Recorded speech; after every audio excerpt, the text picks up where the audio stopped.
Welcome to the Corporate Treasury 101 podcast.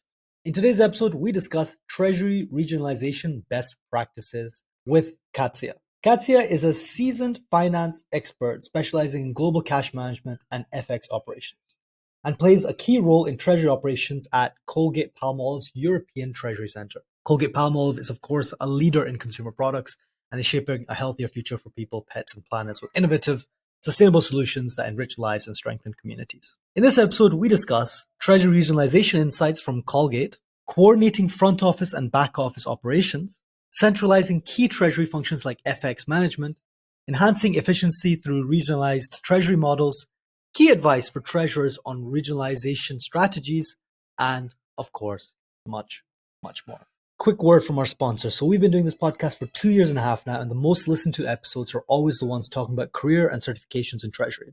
So we decided to partner up with the AFP, the Association for Finance Professionals, to offer you a $100 discount on all AFP products. That includes the CTP, the Certified Treasury Professional, which is hands down the most renowned and recognized certificate in Treasury out there.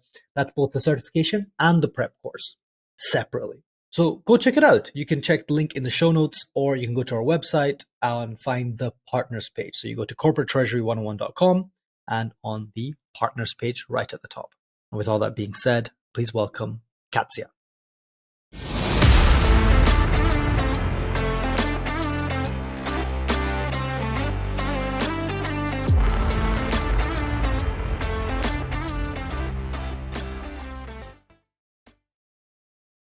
So, Kasia, it's great to have you here to talk about Treasury regionalisation, but it'd be really nice if you could just kick off for our listeners with a little bit of an explanation of what that actually means in the context of your role at Colgate-Palmolive. So Colgate is organized into 4 regional treasury centers. The first one in US is actually located in our headquarters in New York. Then we have a European Treasury Center that I'm part of, and it's located in Warsaw in Poland. And then we have as well a center in Asia Pacific in Latin America. So those are kind of 4 regional centers, but all those centers follow a corporate strategy and a global treasury policy. So I think it's for us more like a hybrid, having regional centers, but kind of aligned on a corporate strategy. All those centers are actually quite standardized. So we are standardized in terms of tasks, in terms of systems. We work very closely together. Actually, just 2 weeks ago, I was attending a global treasury meeting in New York where all representatives from all centers met. And we talked about our projects, about experiences. We talked about the future of the department too. So we are working very, very closely together. And I think it kind of makes the structure quite efficient. Colgate operates in almost 200 countries. So I think running the Treasury Center from one location would be actually almost impossible. It's a very tough job, yeah. Exactly. And maybe worth mentioning that when I started working for Colgate in 2010, we only had 2 centers, one in US and one in Europe. And then only in the following years, we realized we want to expand our treasury coverage. And this is where the corporate treasury made the decision to create a center in APAC and LATAM, which are now fully operational. Awesome stuff. It sounds like you've got an awful lot going on, but like you say, it makes complete sense to have that regionalized structure when you've got 200 countries to cover and there's a lot of local nuances. But for anyone in the audience who isn't operating on a regionalized basis, can you maybe share a little bit more about some of the benefits that you've observed with regionalizing, but also on the flip side of that, maybe some of the drawbacks or challenges with that approach rather than the globalized approach? Yes, of course. I would say the biggest benefit is actually being very close to the local teams. We want Treasury team to be perceived as a kind of an advisor, as a partner, working very closely with the local finance teams. So being in this regional centers allows us to work with on the regional basis and even on the kind of a country basis. And this is in terms of understanding their cash liquidity, understanding their bank account structure, looking into their P&L and balance sheets in order to come up with some kind of efficient hedging strategy. So this kind of allows us to kind of work with them very closely.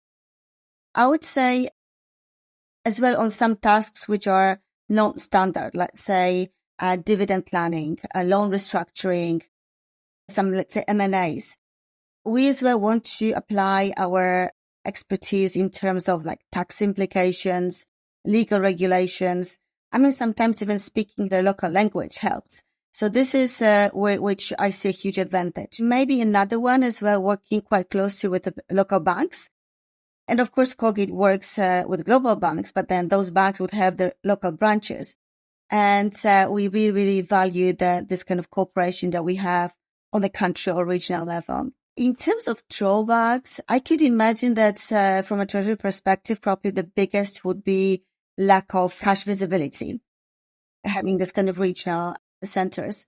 However, in Colgate, again, I think this is where we kind of don't really have this issue because having regional centers allows us to see the cash on a regional basis and then immediately report it to corporate. And maybe a good example is the IPAC center that was created some years ago. Before we had a center in Asia Pacific, the cash was actually managed on the country basis. Of course, still reporting to Corporate Treasury. But when we introduced APAC Treasury Center, they actually even managed to cash pool whenever possible the cash. And this, again, gives us a better visibility. And maybe another disadvantage that could happen with the regional centers could be the kind of lack of central direction, lack of standardization.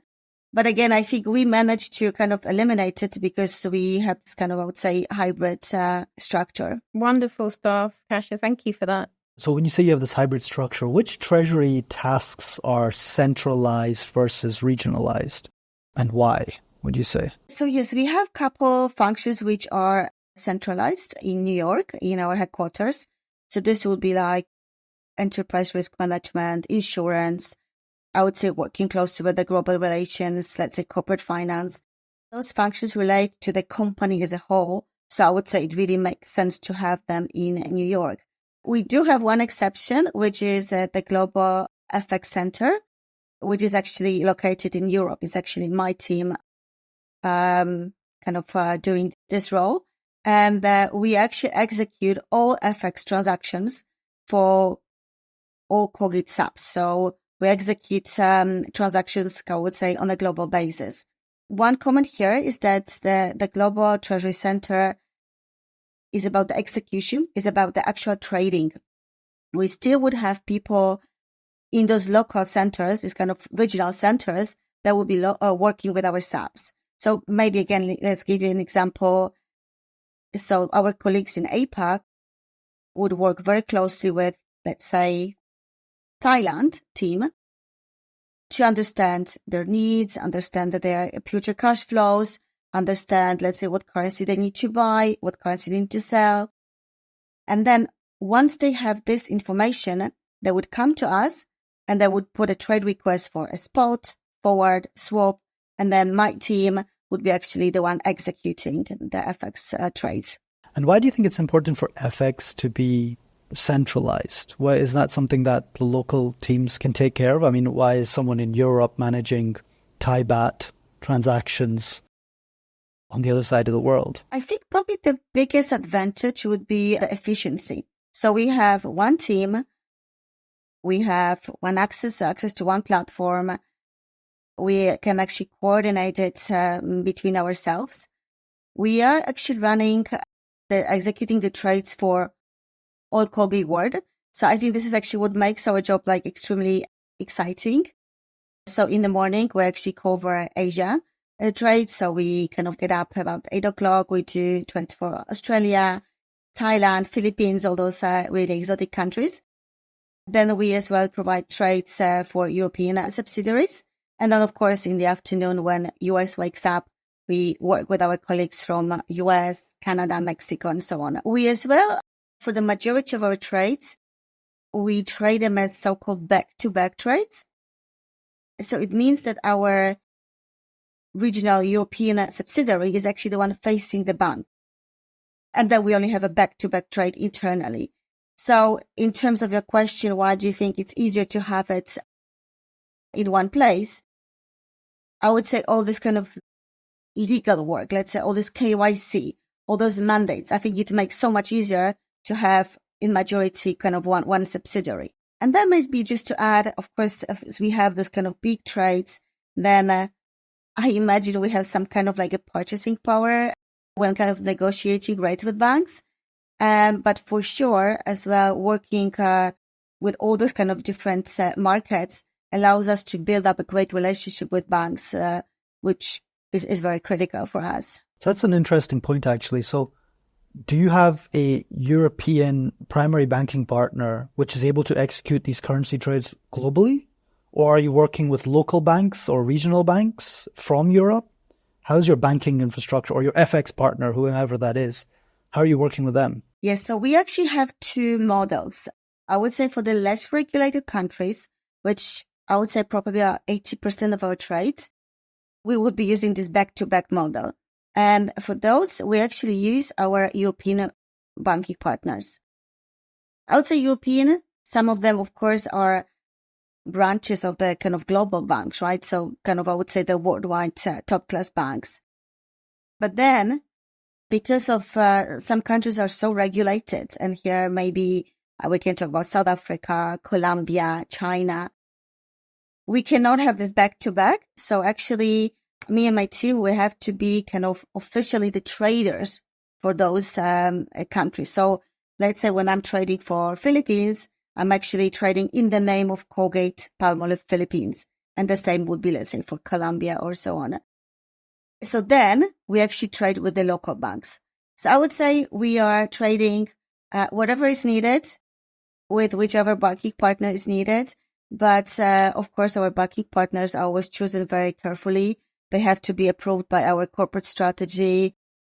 So those are usually, I would say, the global banks, but sometimes as well, the local branches. And I assume you also develop a lot of natural hedges, right? Which you can oversee, knowing that on one region you're doing, or one part of, for example, in Europe, right? You're doing a Euro-US trade, somewhere else you're doing a US-Euro trade, and those synergies are probably evident to you, which they wouldn't be if it was country to country, right? Absolutely. We do try. However, it's actually quite tricky to do it kind of like with the netting. Whenever we have natural hedges, then of course we always take advantage. In terms of trading, it's usually a bit more tricky because we need to always protect the functional currency of the subsidiary, right? So this is always where it kind of becomes more difficult to offset. But yes, we actually trade, I would say, probably on 30 different currency pairs. So it's quite interesting, and we try to look where we can have the offsets. Do you often hedge? Do you have hedges set up with your cash flow forecasting models from all the different regions as well?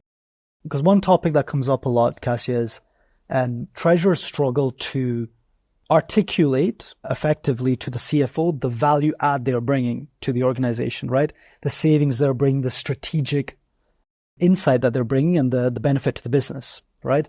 It's usually seen as an admin function, as like a transactional service that needs to be there as opposed to a strategic partner, whereas there's a shift towards that. So one of the key roadblocks to that is effectively demonstrating your value.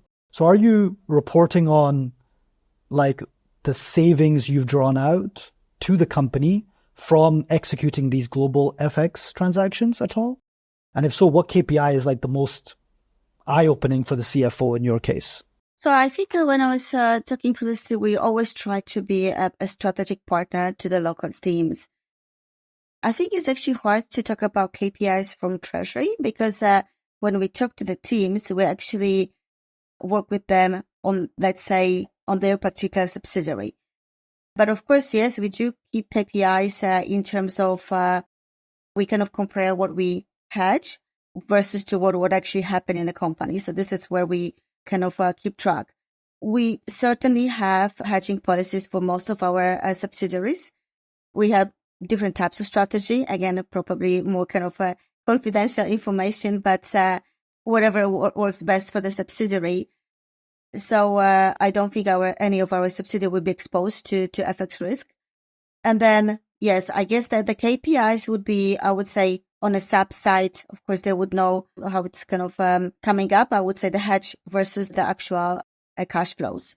So, Kasia, I'd like to just do a little bit more of a deep dive into the front office versus back office dynamics, because you've got this regional treasury setup. And you've mentioned there that you've got the front office in Europe, but you've obviously got a global scope and you've got other operations centralized in the US.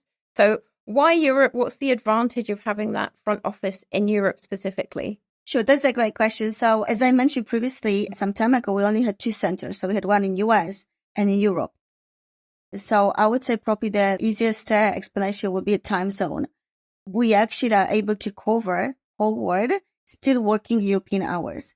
So we actually wake up, let's say around 8 o'clock, which is not like particularly early for Europe.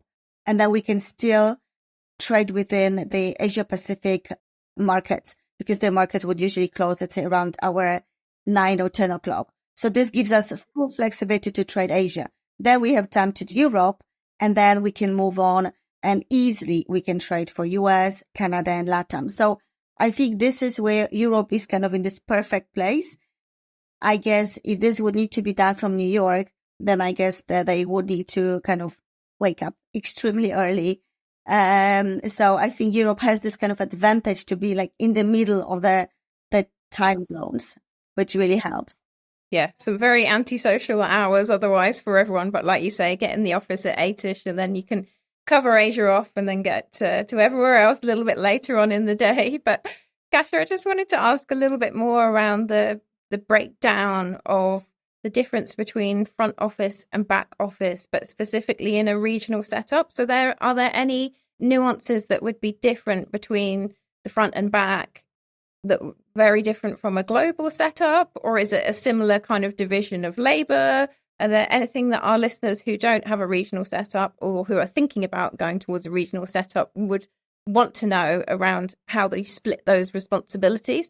Sure. So I guess in Colgate, the split between front office and back office is actually very, very obvious. This is actually regulated by the SOX and audit guidelines. And I think it's particularly visible in our European Treasury Center, because we have the front office team that is executing, and then we have the back office team that kind of comes in when the transaction is done. So front office team would be the team that's actually facing the bank. This will be the team asking for the rates, negotiating and doing transaction. And then all the back office comes in and they would do the kind of confirmation of trades and of course the payment to the bank. So our back office, of course, is I would say again, the biggest back office, because the majority of the trades that are done with banks are actually done between the European subsidiary and the bank. So they would be kind of sending the payment and so on. I would say the regional front office and back office, they have quite similar splits, quite clear splits, let's say in terms of transactions, system access. But of course, the regional front office do not actually trade. They do not ask the bank. They do not close the transaction. So I would say that the split is slightly different. That makes sense. Okay. And Kasia, just to build on that, tell us a little bit more about the unique challenges in coordinating between the front office and back office within a regional treasury function. Is there ever anything to know that makes it a little bit more difficult, being not of a part of a global function, but just being your local regional treasury team? Is there any hurdles that you've come across that you could maybe share with the audience? Okay, so actually the potential challenge that could happen between front office and back office would be when those teams kind of do not work as one team. Because to be honest, I think we should not even say about two teams. I think we should actually talk about sub-teams. Front office is the team that is kind of executing transactions with the bank, but then back office has to confirm the trade and issue the payment. So it's actually very obvious that there is basically no transaction that can happen only with front office or only with back office. Those teams completely kind of complement each other. So I think here that the biggest challenge is to understand that it is one team. They need to be working extremely efficiently together. This is actually what in Colgate, we've been working on for a long time. I think now it's working very, very efficiently, but I would say this is, probably the biggest challenge. I think it's probably quite similar in the regional centers, not only the global one. Again, let's say back office prepares some reports that then front office is using, right? So this is kind of like the constant cooperation. Let's say one team thinks that, they are separate because they're front office or back office, then I don't think it's going to work. So I would say that the cooperation and communication, working together. Super stuff.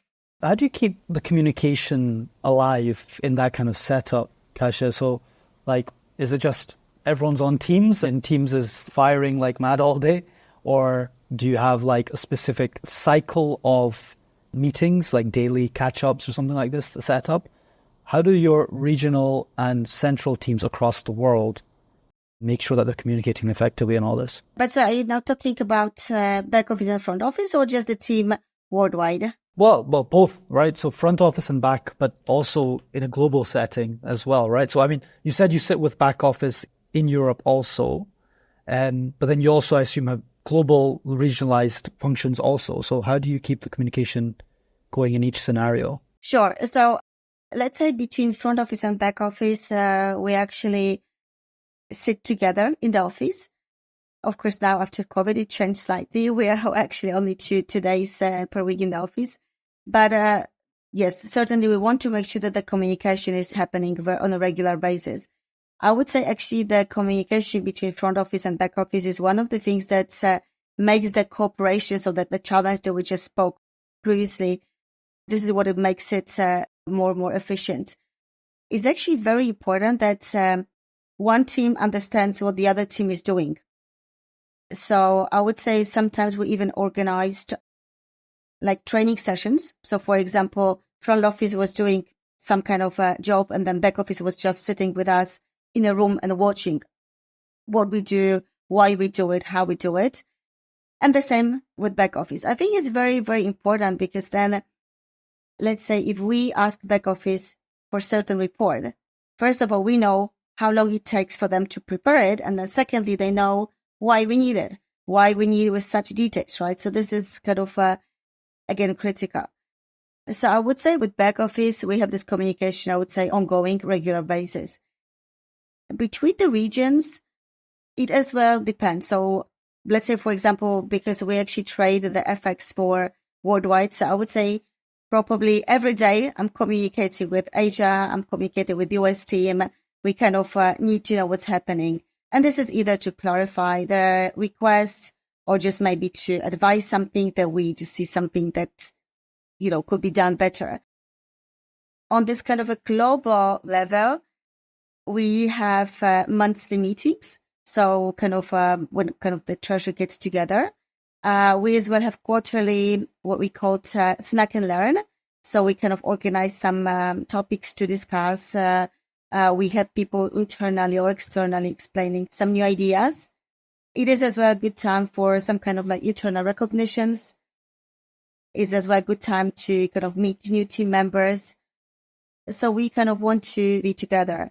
As well, as I mentioned, we had this 2 weeks ago, we had this global meeting where all kind of 4 centers met together. Where it was actually 3 days of long discussions. And as well, our treasurer, she comes to all those other 3 centers on a quite regular basis. She kind of wants to know what the team is working on. She wants to give some corporate updates. So I think we have a quite good cooperation on the worldwide and the regional level. Super cool. And so if a treasury organization was about to go through a restructuring to regionalize their operations, what do you think are the best practices that people need to put into place to make sure that that works, right? So imagine you go from a transition, or because you went through this, right? You were there with Colgate before this transition happened. Tell us about that transition, what went well and what maybe you could have done better that you would, from experience, share with the audience that needs to be done in order to ensure you get the most out of the transition. So I think with such a transition, I think the most important thing is to think about people. I guess finding a good place is about finding good talents, right? So I would say it's not always the cheapest location, but I would say it should be the location where the, let's say, good universities or some already, let's say, existing center of excellence like shared services where we can find people. Because I guess if we move to a location where we cannot hire people, then of course it's not going to work. And here I kind of wanted to stress that Treasury is actually very specific. Treasury requires this kind of very specific thinking. I would say a combination of knowledge with analytical skills and I would say more forward-looking perspective. So I guess it's quite difficult to always find a good Treasury team. And then secondly, I think we all know that the Treasury decisions could cost a lot of money, right? So let's say for Colgate, we, let's say, manage a couple $1 billion. Let's say if we don't have this good talent, if we don't manage to hire good people, then we put our cash at risk. So I think with such transition, it has to be extremely well planned. I would say another thing that I suggest looking into maybe to leverage or let's say take advantage of already existing shared services. So for example, this is what Colgate did. We already had a center of excellence in Warsaw. And this is when in 2010, we made the decision to move the Treasury from Geneva to Warsaw, where we already had a center there. We have discussions about potential people moves. So it's great. And I suggest to kind of leverage such centers. I think it's something that could certainly help with hiring people, good talents. Definitely. Some great advice there, Kasia. I think what you said about not necessarily going to the cheapest place, looking for those universities and looking at the shared service centre structure, some excellent nuggets there for our listeners. So thank you for that. And speaking of nuggets and sharing wisdom, we're recording this. We're just in the week of Eurofinance. We're both flying out to Copenhagen tomorrow. So obviously this podcast will come out after the event, but it would be great if you could share a little bit with the listeners what you're going to be speaking about and maybe some of the key takeaways from the session that you'll be running. Yes, so my session will be actually on the second day, on Thursday. I will be part of the Stream 6. And I will be as well focusing on what we just were discussing today. It will be as well the kind of centralized versus the regional structure. I will be in a panel with 2 other ladies, so we will be sharing different perspectives, what companies went through, what companies think, what is the best. So yeah, let's see whether Colgate model proves to be the best or whether there will be any other advices that I could take.